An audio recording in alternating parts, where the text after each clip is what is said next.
Hello students, आज हम लोग क्लास 10th इंग्लिश बुक से लेसन 3 द गंगा पढ़ेंगे और उसका अर्थ समझने का प्रयास करेंगे। द गंगा पाठ पंडित जवाहरलाल नेहरू जी द्वारा लिखा गया है। यह इनकी वसीयत या इकरारनामे से लिया गया है। पंडित जवाहरलाल नेहरू जी अपने देश के प्रथम प्रधानमंत्री थे और एक अच्छे लेखक थे। उनकी कुछ किताबें बहुत ही प्रसिद्ध हुई, जिनमें से the discovery of India, glimpses of the world history और ऑटोबायोग्राफी काफ़ी प्रसिद्ध रही। द गंगा पाठ को पढ़ते हैं और उनके मनोभावों को हम यहाँ पर समझने का प्रयास करते हैं। तो let's start. I have received so much love and affection from the Indian people. Bharatiya Janata द्वारा जो मुझे प्यार और लगाव मिला है, that nothing that I to do can repay even a small fraction of it. मैं इसका रंच मात्र भी रीपे नहीं कर सकता, वापस नहीं कर सकता। And indeed there can be no repayment of so precious a thing as affection. और यह जो लगाव है, यह इतना महत्वपूर्ण है कि इसका कोई रीपेमेंट नहीं है, इसको किसी भी प्रकार से वापस नहीं किया जा सकता है। जो एक दूसरे के प्रति लगाव है जनता का पंडित जी के प्रति, उसे कतई वापस नहीं किया जा सकता है। Many have been admired, some have been revered, but the affection of all classes of the Indian people has come to me in such abundant measure that I have been overwhelmed by it. बहुत से लोगों की प्रशंसा की गई, बहुत से लोग श्रद्धेय रहे, लेकिन affection of all classes of Indian people, जो भारतीय जनता का लगाव है, सभी धर्मों के, सभी जातियों के, सभी लोगों का, has come to me in such abundant measure, बहुत ही प्रचुर मात्रा में मुझे भारतीय जनता का लगाव प्राप्त हुआ है। That I have been overwhelmed by it, इससे मैं एकदम प्रसन्न हो जाता हूँ, मेरा मन मयूर नृत्य करता है। I can only express the hope that in the remaining years I may live, I shall not be unworthy of my people and their affection. मैं केवल आशा व्यक्त कर सकता हूँ कि आने वाले समय में या बचे हुए वर्षों में मैं जब तक जिंदा रहूँगा, तब तक मैं कोई भी ऐसा काम नहीं करूँगा जिससे जिन्हें मुझसे लगाव है उन्हें कुछ भी बुरा लगे या उन्हें लगे कि ये गलत हो रहा है। ऐसा मैं कुछ नहीं करूँगा। To my innumerable comrades and colleagues, मेरे प्यारे साथियों, सहकर्मियों, I owe an even deeper depth of gratitude, आपकी कृतज्ञता से मैं ऋणी हूँ, मैं आपकी कृतज्ञता का ऋणी हूँ। We have been joint partners in great undertaking and have shared the triumphs and sorrows which inevitably accompany them. हम और आप महान उपक्रम में संयुक्त भागीदार रहे हैं। जो हमारी जीत है, जो हमारे दुख हैं, उनमें हम लोगों ने साथ साथ सहभागिता की है। यह बात वो आज़ादी से रिलेटेड कर रहे हैं यहाँ पर। When I die, जब मैं मरूँ, I should like my body to be cremated. If I die in a foreign country, my body should be cremated there and my ashes sent to Allahabad. पंडित जी लिख रहे हैं, When I die, मैं जब मरूँ, I should like my body to be cremated, मैं चाहता हूँ मेरे शरीर को जला दिया जाए, अर्थात मेरा दाह संस्कार किया जाए, और मैं विदेश में भी मरूं तो भी मेरे शरीर को वहीं जला दिया जाए। मेरे मतलब मेरा दाह संस्कार विदेश में ही किया जाए और मेरी अस्थियों को इलाहाबाद भेज दिया जाए। अब इलाहाबाद प्रयागराज के नाम से हो गया है। A small handful of these ashes should be thrown in the Ganga and the major portion of them disposed of in the manner indicated below. No part of these ashes should be retained or preserved. एक मुट्ठी अस्थि गंगा जी में डाल दी जाए और बचे हुए अधिक भाग को जिस तरह से मैं नीचे बता रहा हूँ उस तरीके से प्रयोग किया जाए और कोई भी अस्थि का कोई भी टुकड़ा सुरक्षित न रखा जाए या बचाया न जाए। My desire to have a handful of my ashes thrown in the Ganga at Allahabad has no religious significance. मेरी जो इच्छा है कि मेरी अस्थियों में से एक मुट्ठी अस्थि गंगा जी इलाहाबाद में प्रवाहित किया जाए, इसका कोई धार्मिक महत्व नहीं है। So far as I am concerned, मैं इससे संबंधित हूँ इसलिए मैं ऐसा चाहता हूँ। I have no religious sentiment in the matter, इस मामले में मेरा कोई धार्मिक सेंटिमेंट या लगाव नहीं है या भावना नहीं है। I have been attached to the Ganga and the Jamuna rivers in Allahabad ever since my childhood. मैं गंगा और जमुना नदी जो इलाहाबाद में आकर मिल रही हैं, यहाँ बह रही हैं, इनसे बचपन से जुड़ा हुआ हूँ, अपने बचपन से जुड़ा हुआ हूँ। As I have grown older, this attachment has also grown. और जैसे जैसे मैं बड़ा हुआ हूँ यह लगाव भी वैसे ही बड़ा हुआ है। मतलब कहने का तात्पर्य क्या है कि बचपन से यहीं रहे हैं और जैसे जैसे बड़े हुए हैं जो यह गंगा जी जमुना जी के प्रति मेरा लगाव है वह लगाव भी बड़ा हुआ है। I have watched their varying moods as the seasons changed and have often thought of the history and myth and tradition and song and story that have become attached to them through the long ages and become part of their flowing waters. मैंने गंगा जी के बहुत सारे मनोभावों को देखा है, रूपों को देखा है।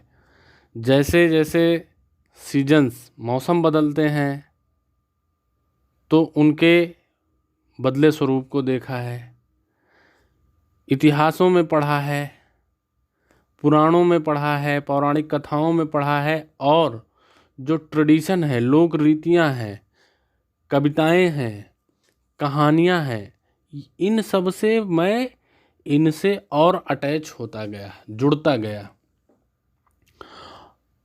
यह जो लगाव है long ages become part of their flowing waters, यह जो लगाव है यह बहुत लंबे समय का लगाव है। जैसे यह जो बहता हुआ जल है वह गंगा जी के साथ है, उसी तरीके से जो मेरा लगाव है वह भी उसी का एक भाग है। Ganga specially is the river of India, beloved of her people, round which are intertwined her radical memories, her hopes and fears, her song of triumph, her victories and her defeats.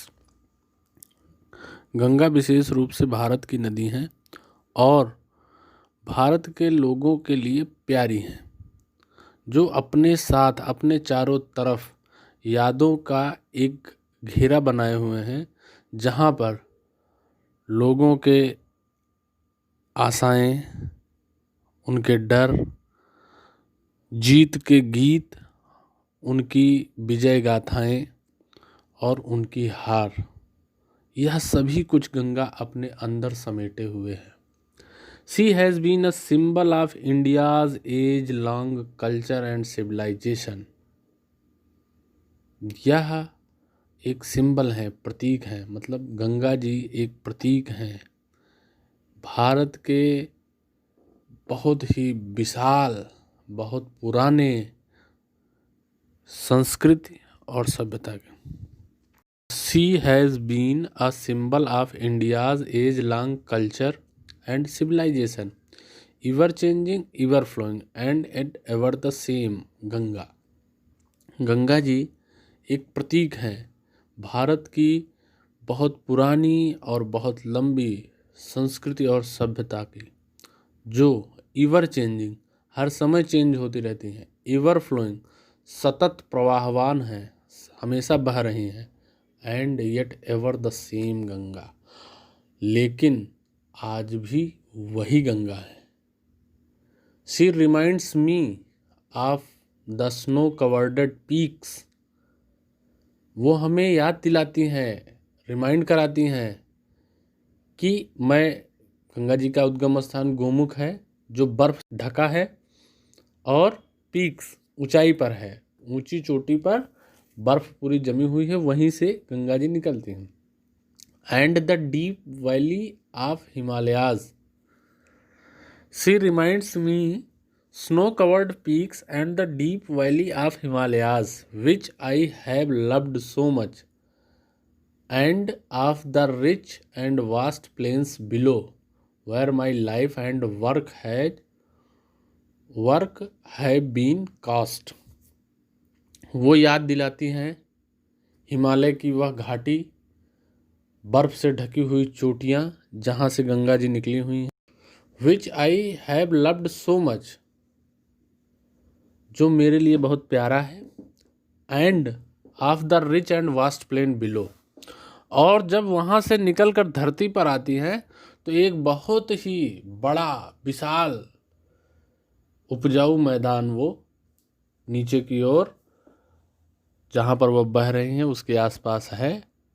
Where my life and work have been cast, जहाँ पर मेरा जीवन, मेरा कार्य, मतलब मेरे जीवन का, मेरा जहाँ पर मेरा जीवन, where my life and work have been cast, जहाँ पर मेरा जीवन, दैनिक जीवन और कार्यकारी जीवन बीता है। Smiling and dancing in the morning sunlight and dark and gloomy, सुबह सूर्य के प्रकाश में ऐसा लगता है गंगा जी के जो तरंगे हैं या लहरें हैं वे मुस्कुरा रही हैं और नृत्य कर रहे हैं।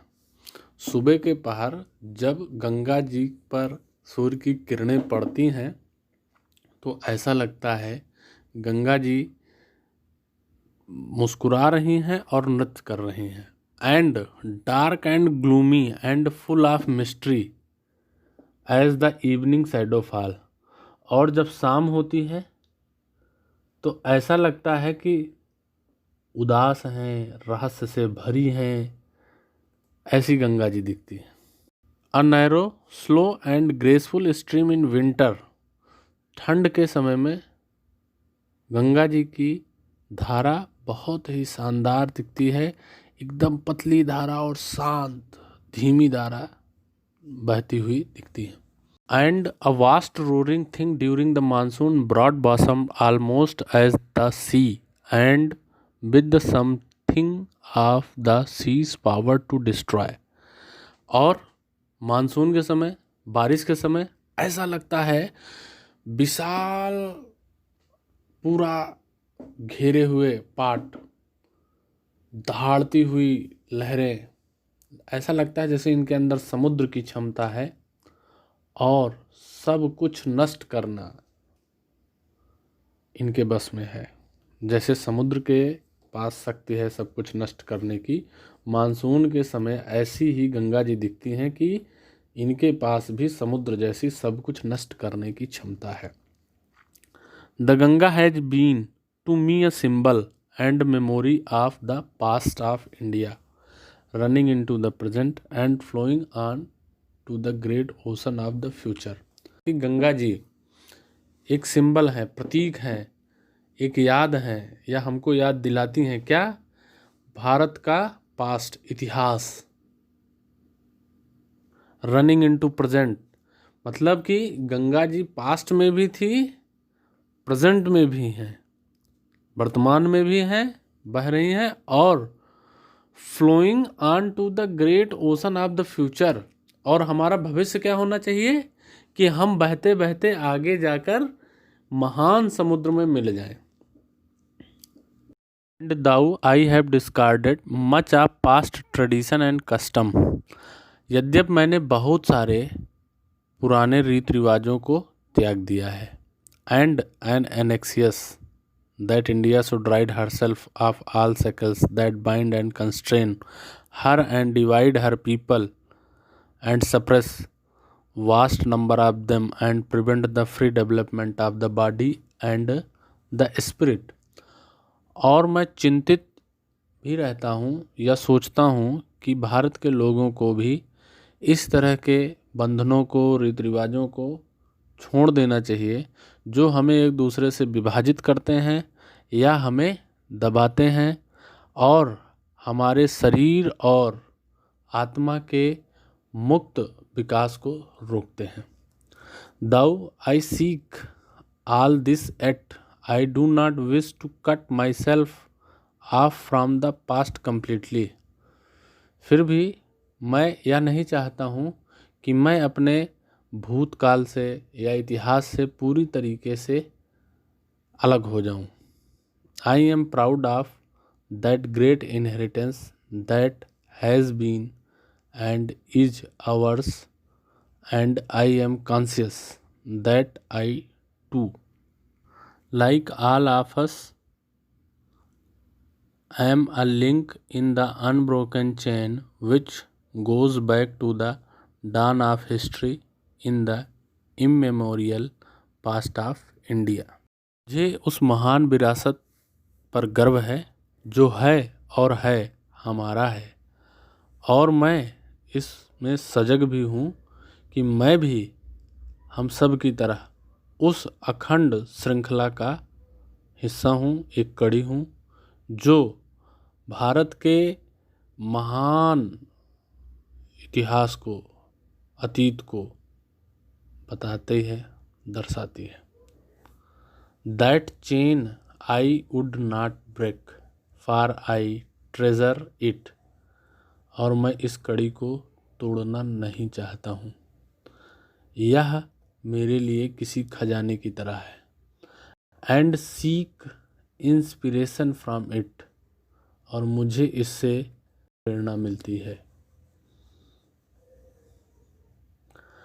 I am making this request that a handful of my ashes be thrown into the Ganga at Allahabad to be carried to the great ocean that washes India's shore। इसलिए मैं यह रिक्वेस्ट यहाँ पर कर रहा हूँ कि मेरी अस्थियों को गंगा जी में, इलाहाबाद में गंगा जी में प्रवाहित किया जाए, जो उस महान समुद्र में जाकर मिलती हैं जो भारत के चरण पखार रहा है। The major portion of my assets should be however be disposed of otherwise। बचा हुआ अधिक भाग मेरी अस्थियों का जो रहेगा उसको मैं बताता हूँ कि किस तरीके से प्रयोग करना है। I want these to be carried high up into the air in an aeroplane। मैं ये चाहता हूँ कि इसे एरोप्लेन, विमान के माध्यम से बहुत ऊंचाई पर हवा में ले जाया जाए, and scattered from that height over the field where the peasant of India toil, so that they might mingle with the dust and soil of India and become an indistinguishable part of India। मैं यह चाहता हूँ कि विमान के माध्यम से मेरी अस्थियों को हवा में बहुत ऊंचाई पर ले जाया जाए और वहाँ से भारत के मैदानों में छोड़ दिया जाए, जहाँ पर किसान कठिन परिश्रम कर रहे हैं और उसी मिट्टी में, धूल मिट्टी में यह मिल जाए, भारत की धूल मिट्टी में मिल जाए और इनडिस्टिंग्विशेबल, जिसे भारत से अलग न किया जा सके। I have written this will and testament in New Delhi. मैं यह अपनी वसीयत और इकरारनामा नई दिल्ली में लिख रहा हूँ। On the 21st day of June in the year 1954। 21 June 1944। I have written this will and testament in New Delhi on the 21st day of June in the year 1954। मैं यह वसीयत या इकरार और इकरारनामा 21 जून 1944 को नई दिल्ली में लिख रहा हूँ। तो पूरा पाठ यहाँ पे समाप्त होता है। आप सभी ने धैर्यपूर्वक इस पाठ को सुना। इसमें जो भी आपको ना समझ में आया हो, आप उसको कमेंट के माध्यम से पूछ सकते हैं। बहुत बहुत धन्यवाद। नमस्कार।